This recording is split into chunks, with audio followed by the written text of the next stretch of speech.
Several years ago, I was at my parents' house Christmas Eve. After church, sitting on the couch watching some TV. My dad comes downstairs and he hits me on the stomach with a manila folder like this. He goes, "Here, check this out." So I opened it up and I see all these names on each page. Gary, Greg, Bob, Mackenzie, all these different people. I had all these numbers below it. They were the scores of his tennis matches that he played in the last year. And it got to be a tradition that he would give it to me, and I would look through it, see how he did against all these different players he played against. And then he even had a tally at the end of the decade, and he was so thorough with it. At the bottom, actually on one of the last pages, it had number of sets played, number of games played, games won, games lost.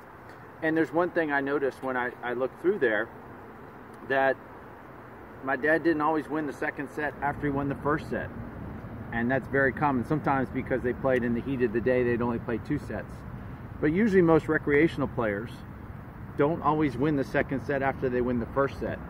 Now, my research of Mr. Craig O'Shaughnessy, Craig's the man, look him up, unbelievable statistician and probably the Bill James of tennis in my opinion. Anyway, Craig was talking about that the top pros on the tour, when they win the first set, they win the match about 90% of the time. So this happens a lot on the recreational side. Also, part of Craig's research, he noticed that the top players, when they're number 1 in the world, only win about 55% of the points. So there's a lot of winning and losing in there. But why did they win the matches? Because they win the big points. So speaking of the folder, what do you think, Harold? Do you think our boy Johnny V's got a folder? I bet he's got a folder. Probably for every game to 21 he's ever played, and every drop hit game, whatever practice match he played. Johnny V's a great guy. So anyway, you don't have to have a folder, but just understand, when you look back on your tennis year, this past year has been really successful. Several of my teams, they won the city championship. Several teams went to the playoffs. Now, some teams didn't, but does that mean their season wasn't successful? To me, yes, I want to win everything I ever play. However, the expression, you win or you lose, and if you lose, you learn.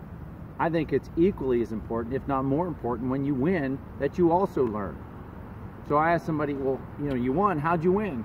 I don't know, we were just better.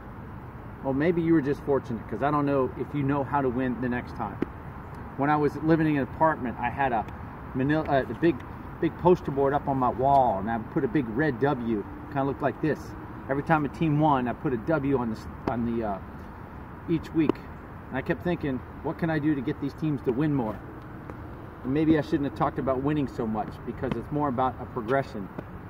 So, as you go on through your holidays, enjoy your great tennis year that you had. Look back on it and think about how you can get better. Instead of just saying, oh, I won 6 out of my 8 matches. That's great. Look to see how you can get better. Sometimes I see people win points in practice, and they win the points, but they're standing in no man's land, and they get stuck, or they get lucky and they hit a ball down the line from behind the baseline, which is a low percentage shot. So you have to understand where wins come from. Most of your victories are going to come from the mistakes that your opponent makes. All right? So enjoy the holiday season. Merry Christmas. Always get better. Good, better, best. Never let it rest. What's good can be better. What's better can be best. And then when you are the best, know that everybody's coming after you. So work hard. Have a great holiday. See ya.